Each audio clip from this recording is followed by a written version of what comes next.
The albatross, otherwise known as the Diomedae. The albatross resembles a large, weird-beaked seagull. This is because they are in the same biological family as seagulls. They have white feathers with black near the wings and a beak which varies in size and color based on the sex and specific subtype of albatross. There's a variety of different kinds of albatross.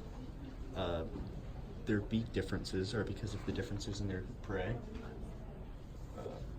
They have a wingspan from 9.5 to 11 feet. To give some context to that, seagulls, the largest breed of seagull, has a 5.6 feet wingspan. Depending on the albatross, the weight can range from 5.4 pounds to 16 pounds. Albatrosses can be found at sea, primarily in the southern hemisphere.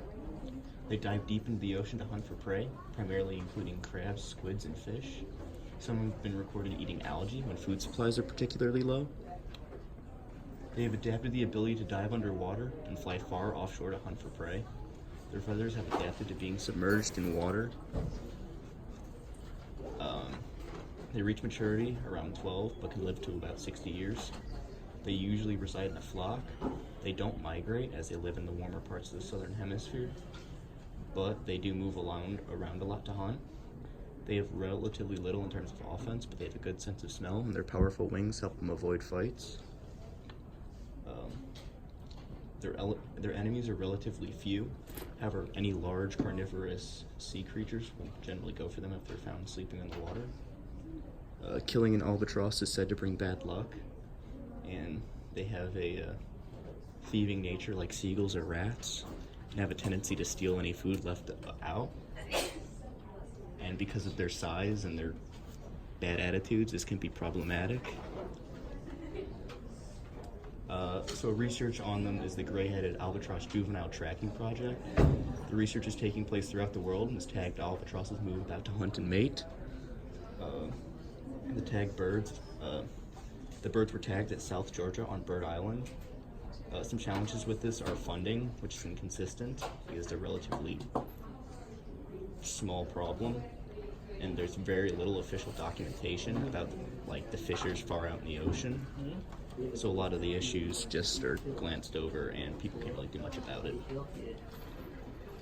How it helps? The hope is that the data will allow us to understand why they're dying and where they're dying, so we could better go to that area and protect them in a more effective manner. The data found have finally allowed us to figure out where they go, because they generally fly so far out into the ocean. The research will be successful if we determine what's causing the inconsistent amount of young albatross deaths, and if we can... Alright, you guys are recording, I'm sorry. Sorry. And they'll be able to tell if they're successful by the amount of albatrosses, the population restoring to normal. Here's a food web. Albatrosses will kind of just eat anything. They're like big rats. The only thing that really eats them are, like I said, large carnivorous sea creatures like sharks. They eat squids, they eat krill, they eat fish, they'll eat algae, as I said, and they'll eat crabs. Just really whatever they can find in large quantities. Their role in the ecosystem, they're an important part of the ecosystem as they're like a mobile exterminator group.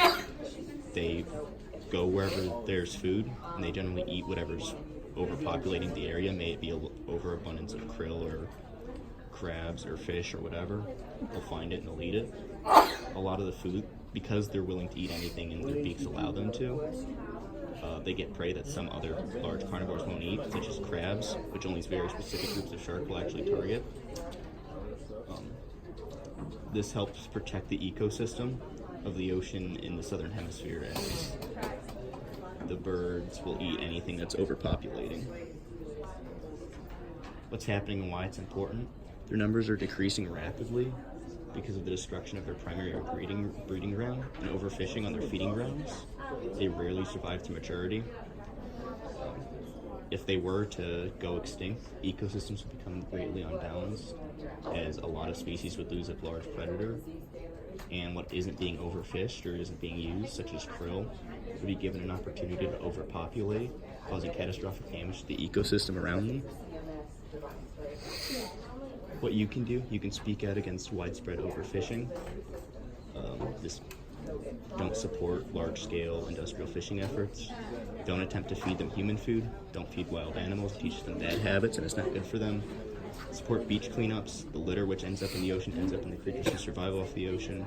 And raise awareness, because people don't really understand what these are. They're just like big seagulls. So they don't know how to protect them or what to do and how important they are. And here are my citations.